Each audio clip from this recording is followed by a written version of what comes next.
అందరికీ నమస్తే. Welcome to Telugu health focus. నేను మీ యాంకర్ రోజా. ఈ రోజు మనతో పాటు crown aesthetic solution managing director Deepti గారు ఉన్నారు. మాట్లాడదాం. Hello ma'am. నమస్తే అండి. నమస్తే మ్యామ్.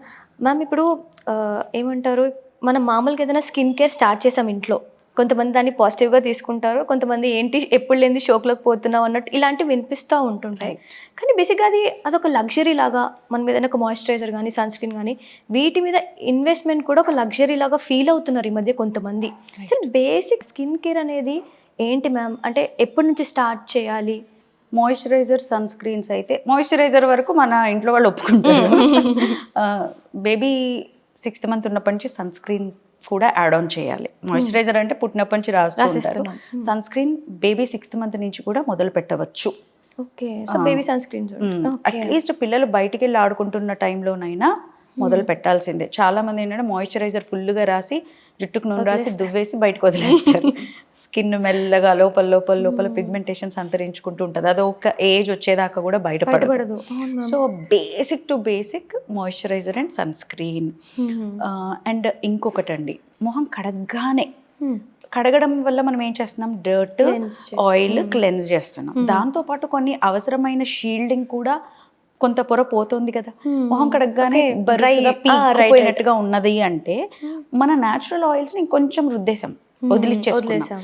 సో ఎప్పటికప్పుడు దాన్ని రెప్లెనిష్ చేసే పనిగా ఇంటర్నల్గా హైడ్రేషన్ ఇవి ఎలాగో మెయింటైన్ చేస్తూ, అంటే స్కిన్ హెల్త్ కోసం hydration, fibre intake, good fats ఇవి మెయింటైన్ చేస్తూనే పైనుంచి వెంటనే మొహం కడగగానే మాయిశ్చరైజర్ అప్లై చేయాలి. నా మొహం కాసేపటికే జిడ్డుగా అయిపోతుంది, న్యాచురల్ ఆయిల్సే నాకు ఎక్కువ అని కొంతమంది పెట్టరు. జిడ్డు ఎప్పుడు ఎక్కువ అవుతుంది, మీరు బయట తేమని ఇవ్వలేనప్పుడు ఇంకా ఎక్కువ అవుతుంది. అరే డ్రై అయిపోతుంది అని మన సిస్టమ్ ఓవర్గా రిలీజ్ చేస్తుంది, ఫ్లడ్ చేసేస్తుంది ఆయిల్స్. సో అంత అవసరం రానికుండా మనం కాస్త తేమని, గుడ్ ఫ్యాట్ సంథింగ్ లైక్ మాయిశ్చరైజర్ని మనం అప్లై చేసుకోవాలి. ఇది బేసిక్, మొహం కడగ్గానే చేయాల్సింది, వెరీ బేసిక్.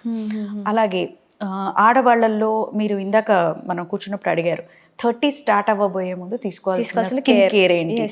30s అనే కాదు, చిన్నపిల్లల దగ్గర నుంచి ఇవైతే బేసిక్స్ అండి. సో వంట దగ్గర ఎక్కువ ఉండేవాళ్ళు పొద్దున్న లేవడమే మాయిశ్చరైజర్, సన్ స్క్రీన్తో స్టార్ట్ చేయాలి.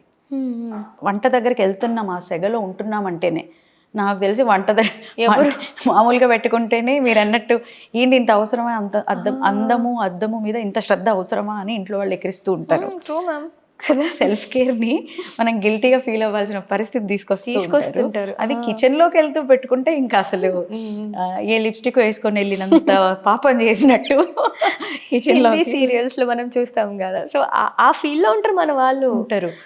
టీవీ సీరియల్స్లో చక్కగా తయారయ్యి కూర్చొని ఏడుస్తూ ఉంటారు. తయారయ్యి ఏడవడం ఏంటి అని అనుకుంటూ ఉంటాం మనం. అది సెల్ఫ్ కేర్. మరి వాళ్ళు పొద్దునప్పుడు సెల్ఫ్ కేర్ తీసుకున్నారు, తర్వాత ప్రాబ్లమ్స్ అలాగే అనుకోవాలి. సో కిచెన్లోకి వెళ్ళడంతోనే ఎక్కువసేపు పొయ్యి దగ్గర గడుపుతున్నామంటేనే sun screen, moisturiser, sun screen must. అంటే మన కెరియర్ మీద, అంటే మీ మోడ్ ఆఫ్ వర్క్ ఏంటి. సి రోజా గారు, మీరు త్రూ అవుట్ ద డే షూట్స్లో ఉంటారు, ఈ లైట్స్ కింద ఎక్కువ గడుపుతారు మీరు. You need more care for your skin. Actually మన నార్మల్గానే చెమట, వేడి కింద పనిచేస్తున్నాం, ఈ లైట్ ఒకటి add on double. If you are sitting in to your editing room and all, ఆ ఎడిటింగ్ కూడా మీరు చేస్తున్నట్లయితే ఆ స్క్రీన్ ఎఫెక్ట్స్ కూడా మీ స్కిన్ పైన ఉంటాయి. మేబీ ఇమీడియట్ గా కనపడకపోవచ్చు. వేడి గాలికి వెళ్తే కందినట్టుగా అవదా, మనకి ఫేస్ లో గుంజుకుపోయినట్టు బాడీ తీసుకున్నది అది పిగ్మెంటేషన్ రూపంలో ఏదో రోజు బయట పెడుతుంది. లేయర్ బై లేయర్ అది అక్యుములేట్ అవుతుంది. సో వీలైనంత మనం చేసుకోగలిగిన జాగ్రత్త సన్ స్క్రీన్. అలాగే సి వైటమిన్ సీరమ్స్. మ్యామ్ ఇప్పుడు వైటమిన్ సిరీస్ అన్ని సి అనేది అన్ని స్కిన్ లేదండి, లేదు కదా, చూడాల్సిందే. అదే జిడ్డు ఎక్కువగా వేడిలో ఉండేవాళ్ళు సన్ స్క్రీన్ యొక్క ఎఫెక్టివ్నెస్ పెంచడానికి సి వైటమిన్ యాడ్ అవుతుంది. సో సి వైటమిన్ సీరమ్స్ కంటే ఇంటర్నల్గా సి వైటమిన్ తీసుకుంటే బెటర్ పనిచేస్తుంది. అండ్ మీలాగా ఇలా కెమెరాస్ కింద హీట్ కింద వర్క్ చేసే వాళ్ళు కాన్స్టెంట్గా ఫీల్డ్ వర్క్లో ఉంటారు. కొంతమంది పోలీస్ పీపుల్, పోలీస్ మెన్ ఉంటారు, ట్రాఫిక్ సిగ్నల్స్ దగ్గర పోలీస్ వాళ్ళు ఉంటారు, ఫీల్డ్ వర్క్ ఉన్న వాళ్ళు. వీళ్ళైతే నా సజెషన్ టాబ్లెట్ రూపంలో కూడా సన్ స్క్రీన్ దొరుకుతుంది. ఊరికే పూసుకోలేనప్పుడు, అంటే చాలా విసిగిపోయాం ఇంకా అన్నప్పుడు తప్పట్లేదు అన్నప్పుడు ఇంటేక్ కూడా ఉంటాయి. మనం ఇది సెపరేట్ గా ఒక టాపిక్ చేద్దాము, ఓరల్ సన్ స్క్రీన్ గురించి మాట్లాడదాము. సో కేర్ తీసుకోవడంలో ఇవి మెయిన్. అలాగే ఒక ప్రాబ్లం వచ్చినాక ఏం వాడాలి అనేది మరొకటి. వాడాల్సిందే ఏదో ఒకటి కొత్తగా వచ్చినా ఏం పూసుకోవాలి నా స్కిన్ కేర్ అని కాదు, కానీ పింపుల్స్ ఉన్నాయా, పిగ్మెంటేషన్ ఉందా, ఏంటి మన ప్రాబ్లం ఏంటి అనే దాన్ని బట్టి కూడా మీకు తగిన సీరమ్స్ కాస్మెటాలజిస్ట్, డర్మటాలజిస్ట్ మీకు సూచిస్తూ ఉంటారు. అయితే కేర్ అనగానే పైనుంచి పూసేవి మాత్రమే కాదు. ఇప్పుడు యాక్చువల్గా మీరు అడిగింది అదే కదా, ఏం పూస్తే బాగుంటది అని. సో ఇంతవరకు మనం మాట్లాడుకున్నాం, ఇది చాలు. అసలు ఏంటి అంటే ఎక్సర్సైజ్, వర్కౌట్స్. ఓకే, బాడీలో నుంచి వ్యర్థాలు బయటికి పంపించడం చాలా ముఖ్యమైనది. మంచి ఎంత తీసుకుంటున్నామో తెలియదు కానీ లోపల వ్యర్థాలు ఉంటాయి కదా, ఆ మలినాలన్నీ కూడా చెమట ద్వారానో జిడ్డు ద్వారానో మూత్రము మలము ద్వారా వెళ్ళాల్సిందే. సో మీకు కాన్స్టిపేషన్ ఇష్యూస్ ఉంటే immediately attend to that. Urine through అయినా మలం త్రూ అయినా వెళ్ళాలి. వెళ్ళని పక్షంలో మీకు పింపుల్స్ ఎక్కువ అవుతూ ఉంటాయి. అలా అయినప్పుడు కనీసం వర్కౌట్ చేయండి, ఎక్సర్సైజ్ చేస్తే. చూడండి, జిమ్కి వెళ్తేనో వర్కౌట్ చేస్తేనో ఫేస్ ఒక గ్లో. ట్రూ, పదే చెప్దాం అనుకున్నాను. ఎవరైతే వర్కౌట్స్ చేస్తారో వాళ్ళ స్కిన్ చాలా డిఫరెంట్గా ఉంటుంది వీళ్ళతో కంపేర్ చేస్తే. అవును. సో రెగ్యులర్గా ఫ్లష్ అవుట్ అవుతూ ఉంటుంది. మేబీ బిగినింగ్లో ఫ్లష్ చెమట ఇటు గుండా వెళ్తున్నప్పుడు కాస్త పింపుల్స్ లాగా వచ్చి స్టార్టింగ్, కానీ అది వెంటిలేట్ అవ్వాలి కదా, దానికి ఒక ఎగ్జిట్. ఆ ఎగ్జిట్ టైంలో ఉన్నప్పుడు ప్యాచ్ పెట్టేస్తూ ఉంటారు, దాన్ని ఎగ్జిట్ అవ్వనివ్వరు. So don't do that. At least మీరు కేర్ తీసుకోకపోయినా పర్లేదు, కానీ ఇట్లాంటివి చేసినప్పుడు, అది లాంగ్ టర్మ్ చేసినప్పుడు, I have seen my kid doing that. Good, he follows a very good skin care. ఇంట్లో వాళ్ళు ఎక్కిరిస్తూ ఉంటారు పెద్దవాళ్ళు, అబ్బాయిలేంటి అద్దం ముందు ఏంటసేపు అవసరమా, అబ్బాయిలు అంటే రఫ్గా ఉండాలి, అవన్నీ పుయ్యొద్దు అంటుంటారు. అట్లా ఒక్కొక్కళ్ళు ఒక్కొక్కటి అంటారు. ఏంట్రా బాబు ఇప్పటి నుంచి ఇంత సెల్ఫ్ కేర్ ఏంటి అని. Good, it is self care. He came to know that at an early age. I'm happy about that. But ఇంకొక అడుగు ముందుకు పోయి ఇన్స్టా రీల్స్లో చూసి ఆ పింపుల్ ప్యాచెస్, పింపుల్ చిన్న వర్కౌట్కి వెళ్తున్నాము, పింపుల్ రాగానే అతికిచ్చేసుకుంటాడు. అదేదో దానికి క్విక్ ఫిక్స్ అనుకుంటున్నారు. మరి అది ఎట్లా పోవాలి బయటికి? తీసుకునేదే ఎక్కువ ప్రోటీన్, మనము అంటే కేర్ ఎక్కువ తీసుకునేవాళ్ళు ప్రోటీన్ అంటారు. ఫైబర్ తక్కువ తీసుకుంటారు, ఫైబర్ తగ్గిపోతుంది. ఇంత ప్రోటీన్ మీద శ్రద్ధ పెట్టి ఫైబర్ తీసుకోరు, హైడ్రేషన్ దానికి సరిపడా తీసుకున్నప్పుడు దాన్ని ఎట్లా బయటికి పంపిస్తారు? ఆ మలినాన్ని చెమట ద్వారా పోవాల్సిందో లేదా ఇందాక మనం మాట్లాడుకున్న రూట్స్ ద్వారా వెళ్ళిపోవాలంటే ఏం చేయాలి? హైడ్రేషన్, తగినంత నీరు తీసుకోవాలి. నీరు తీసుకోమన్నాం కదా అని అదే పనిగా పెద్ద పెద్ద సిప్పర్లు పెట్టుకొని తాగుతున్నారు ఈ మధ్య. That is also not good. మంచి సాల్ట్స్ కూడా ఫ్లష్ అవుట్ అయ్యేంత పని చేయకూడదు. 3.5 to 4 liters ఈజ్ మ్యాక్సిమం.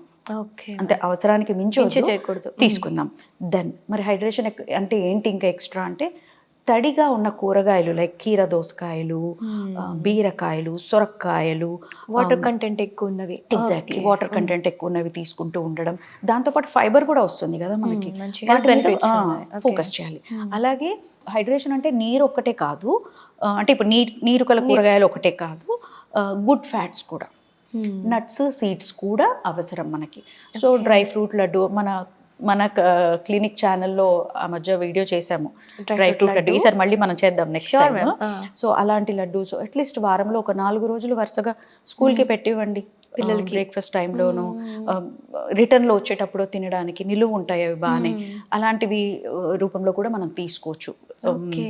అలాగే వర్కౌట్స్ ఇంపార్టెంట్. ఏ ఏజ్ నుంచి అనేది మనం చూసుకొని, ముఖ్యంగా ఆడవాళ్ళల్లో 30s హిట్ అవుతున్నారంటే ఇంకా అది కంపల్సరీ మినిమం. యాక్చువల్గా బాధ్యతలు పెరిగేది కూడా అప్పుడే, కానీ అప్పుడే అవసరం ఈ వర్కౌట్స్, జిమ్ అనేది, స్ట్రెంథనింగ్ ఎక్సర్సైజెస్ అనేది చాలా అవసరం. సో ఇవన్నీ కూడా సెల్ఫ్ కేర్ కిందకే వస్తాయి. అండ్ ఈవినింగ్ 6 నుంచే ఇంట్లో లైట్స్ డిమ్ అవుతూ ఉండాలి. బ్రైట్గా ఇల్లు తలతల, అంటే మనం మంచి ఇల్లు కట్టుకొని షాండియర్లు ఎలా తీసుకొని అదాని చేయకపోతే ఎట్లా, ఈ లైట్ లేకపోతే ఎట్లా అనుకుంటాం. నో, బ్రైట్ లైట్స్ వల్ల కూడా మనం నిద్ర అనేది డిస్టర్బ్ అవుతుంది, హార్మోనల్ ఇష్యూస్కి అదొక కారణం అవుతుంది. ఓకే, అంటే మన సిస్టమ్ ఏది పగలు ఏది రాత్రి అనేది మర్చిపోతుంది. వై ఈ మధ్య Lights ఎందుకు వల్ల. ప్రాబ్లమ్స్ ఎక్కువ? ఎందుకంటే మరి రాత్రి అయ్యేదాకా మనకి సూర్యుడు ఉన్నట్టే, సూర్యుడి కంటే ఎక్కువ లైట్స్ లైట్స్, స్క్రీన్స్ ఎక్కువగా వాడుతున్నాం కదా, టీవీ ముందు టీవీ ముందు, ల్యాప్టాప్ ముందు. అలాంటి కేర్ తీసుకోకపోవడం వల్ల కూడా skin issues, hair issues, hormonal issues వస్తాయి. సో రాత్రి బాగా నిద్ర పట్టాలంటే పొద్దున మన బాడీకి పొద్దున ఇది పొద్దునే, ఇది పొద్దున, ఇది డే అనే సంకేతం ఇవ్వాలంటే సన్లైట్లో కూర్చోవాలి. ఇదొకటి.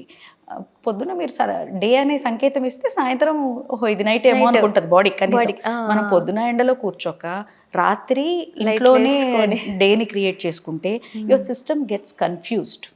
What to do what not to do అన్నట్టు ఒక కన్ఫ్యూజన్లో ఉండిపోద్ది. బయట నుంచి ఏదో ఒక ప్రేరేపణ ఏదో ఒకటి చేస్తే తప్ప అది రియలైజ్ కాని సిచ్యువేషన్కి వస్తుంది. దానివల్లే హార్మోనల్ ఇష్యూస్, అక్కడే నిద్ర నుంచి అన్నీ మొదలవుతాయి. So evening time light dim చేసుకోవడము, ఎర్లీ డిన్నర్ చేసేసేయడము, ఈవినింగ్ టైమ్స్ బాడీకి ఎక్సర్సైజ్ లాంటివి ఓవర్గా ఇవ్వద్దు. ఏదో తిన్నాక ఒక 10 నిమిషాలు నడవడం వరకు ఓకే. మొన్న మన క్లయింట్ ఒకరు 4-5 వేల అడుగులు వేస్తాను మేడం నైట్ తిన్నాక. నేను ఇది అడుగుదాం అనుకున్నాను. నిజంగా తినిన తర్వాత నేను డేలో 10,000 స్టెప్స్ కంప్లీట్ చేయాలి, పొద్దున అవ్వలేదు, దెన్ నేను నైట్ చేసేస్తా. 5,000 స్టెప్స్ మిగులు ఉన్నాయి, నేను చేసేస్తాను. అది అస్సలు కరెక్ట్ కాదండి.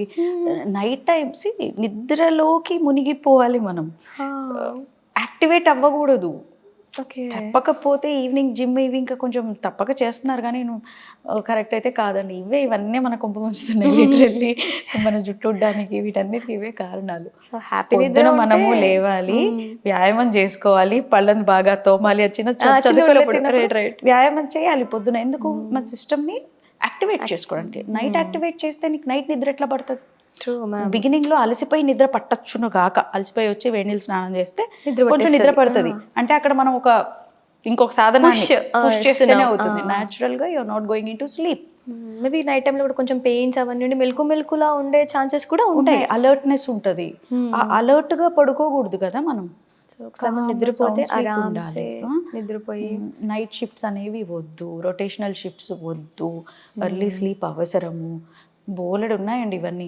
సో ఇవన్నీ ఎవరు చెప్తారు మరి అంటే, మన రూట్స్కి స్టిక్ అయి ఉండడం ఎంతైనా మంచిది. మనం బయటికి వెళ్ళి ఇన్ఫర్మేషన్ గ్యాదర్ చేయలేనప్పుడు ఇలా క్లినిక్స్కో ఇలా మన ఇంటర్వ్యూస్ చూడలేని వాళ్ళకి చెప్పేది ఏంటి అంటే, స్టిక్ టు యువర్ రూట్స్. మన అమ్మమ్మ తాతయ్య తాత ముత్తాతలు ఏం చేశారో లైఫ్ స్టైల్ పొద్దున్నే లేచేసి వాళ్ళకి బ్రేక్ఫాస్ట్ కూడా ఉండేది కాదు, లేవడం పనులకు వెళ్ళిపోయేవాళ్ళు, కాస్త అలసిపోయాకే తినేవాళ్ళు. తినాలంటే దానికి ఒక అర్హత సంపాదించుకునేవాళ్ళు అలసిపోయి. మనం ఆ అలసిపోవడం బాడీ కదిలిచి చేయట్లే, we are mentally getting exhausted, but ఫిజికల్గా మనకేం పెద్ద పని లేదు, కూర్చొని ఉంటున్నాం, సెడెంటరీ లైఫ్ స్టైల్. సో ఏం చేయాలో అర్థం కానప్పుడు first thing stick to roots. తాతయ్య వాళ్ళు ఏం చేశారు? ఎర్లీగా పడుకున్నారు. టీవీలు అవి లేనప్పుడు రేడియో ఒకటి ఉండేదేమో, అది మోగుతూ ఉంటే వీళ్ళిద్దరు బై 7 క్లోజ్ అయిపోయేది మొత్తం మ్యాక్సిమం. ఎర్లీ డిన్నర్, ఒక్కోసారి డిన్నరే చేయరు, మధ్యాహ్నం హెవీగా చేసి ఈవినింగ్ కొంచెం ఎర్లీగా గంజు ఏదో తీసేసుకొని పడుకునేవాళ్ళు. సో ఎర్లీగా తీసుకున్నప్పుడు మనం తీసుకునేది రాంగ్ ఫుడ్ అయినా కూడా అంత టాక్సిసిటీ మన బాడీ మీద ఉండదు. కానీ ఇప్పుడు చూసినాం కదా మ్యామ్, మిడ్ నైట్ క్రేవింగ్స్ అని, ఎప్పుడో నిద్రలేస్తారు, ఎప్పుడో ఆర్డర్ పెట్టుకుంటారు, అది కూడా జంక్. మళ్ళీ మనకి మిడ్ నైట్ బిర్యానీస్, కొన్ని స్టాల్స్ అయితే ఒక స్ట్రీట్ టిఫిన్స్ అమ్ముతారు. 12 o'clock 1 o'clock వెళ్ళి మరి, అంటే ఆ టైంలో మన బాడీ ఒక నార్మలైజ్ చేసేసుకుంటున్నాం మనం. It is okay to eat now, it is okay to sleep 3 o'clock. మొన్న మన క్లయింట్ ఒకరు సర్జన్తో అంటున్నారు, ఏదో సీరం చెప్పారండి, మినాక్సిడిల్, అది ఎప్పటికీ వాడాలి. ఏది అడిగినా పర్ఫెక్ట్గా చెప్తున్నారు. ఎంత పెడుతున్నారండి సీరం మీరు అని అడిగితే 1.5 ml ఎవ్రీ డే మినాక్సిడిల్ నేను ప్రతిరోజు షార్ప్ 3 o'clock పెడుతున్నా. Morning 3 o'clock, early morning 3 o'clock. ఆ టైంకి ఎందుకంటే నేను ఆఫీస్ నుంచి వచ్చేసరికి 12 అవుద్దండి, తిని మినాక్సిడిల్ పెట్టుకొని పడుకునేసరికి 2:30-3 అవుతుంది. అసలుదే పోయింది, సీరంని బ్లేమ్ చేసి లాభం ఏంటి? మిడ్ నైట్ ఎప్పుడో మీరు మినాక్సిడిల్ పెడుతున్నారు. నేను మార్నింగ్ 10 దాకా పడుకుంటాను, మంచిగా పడుకుంటా. అది మీ బాడీ మాత్రమే పడుకుంటుంది అక్కడ. మీ ఫాలికల్స్ కూడా నిద్రపోవాలి కదా, కుదుళ్ళు rest కూడా. ఇవ్వాలి. వీటిని ఎప్పుడు స్టిమ్యులస్ లోనే ఉంచుతున్నాము, ఓవర్ స్టిమ్యులేటెడ్ ఉంటున్నాం మనం కూడా. సో ఇవే మానుకోవాలి. లైఫ్ స్టైల్ మారితే మనం అన్ని చేంజెస్ వస్తాయి. సో మీరు అడిగిన క్వశ్చన్కి లైఫ్ స్టైల్ మోడిఫికేషన్స్ అనేవే. ఎక్కడ పోయినా స్ట్రెస్ అంటారు, డైట్ అంటారు, స్లీప్ అంటారు అని విసుక్కోకుండా బ్యాలెన్స్డ్. బాగా డెప్త్లో దాన్ని తీసుకొని ఎక్సర్సైజ్ని ఒక పార్ట్ చేసుకొని స్కిన్ కేర్ని పార్ట్ చేసుకోండి. ఇంట్లో వాళ్ళు ఎవరైనా స్కిన్ కేర్ తీసుకుంటుంటే ఖర్చును చూసుకోమని చెప్పండి, కానీ కేర్ తీసుకోవద్దు అని మాత్రం చెప్పకండి, వెనక్కి లాగకండి. It's a good thing. ఎంత చిన్న ఏజ్లో స్కిన్ కేర్ గురించి, హెయిర్ కేర్ గురించి తెలుసుకుంటే ఫ్యూచర్లో పెద్ద పెద్ద ఖర్చులను వాళ్ళు నివారిస్తున్నట్టు మనం గ్రహించాలి. ఇప్పుడు మనం 100-500 గురించి ఆలోచిస్తే రేపటి నాడు మీరు అన్నట్టు ల్యాక్స్ కాస్మెటాలజీ అంటే ల్యాక్స్లో ఉంది. తర్వాత రాబోయే జనరేషన్స్లో చిన్న చిన్న వాటికే, అంటే ఈ పిచ్చి లైఫ్ స్టైల్ వల్ల రేపు ఎలాంటివి కూడా వస్తాయంటే, ఇంకా అన్నీ అయిపోయినాయి, అన్నీ బాటిచ్చా, నా ముక్క ఎక్కడో చిన్నగా ఉంది, ఇక్కడ ఒక లైన్ ఉంది, నా మూతి ఇక్కడ ఎక్కువ ఉంది, స్టార్ట్ అవుతాయి. If they are not happy with themselves. So చిన్న ప్రాబ్లం ఉన్నప్పుడే దాన్ని రెక్టిఫై చేసుకునేలా చూస్తే ప్రతిదీ భూతద్దంలో పెట్టి చూసే అలవాటుని వాళ్ళల్లో మనం రానికుండా చేయొచ్చు. సో ఎంత ఎర్లీగా మనం స్టార్ట్ చేస్తే అంత better life, better exactly. So not just external care but internal care, like sleep, stress management, diet, exercise. Basic అయితే రూట్స్కి స్టిక్ ఆన్ అయ్యి చూడండి. It helps. Nice ma'am. Thank you ma'am. Thank you so much. Thank you.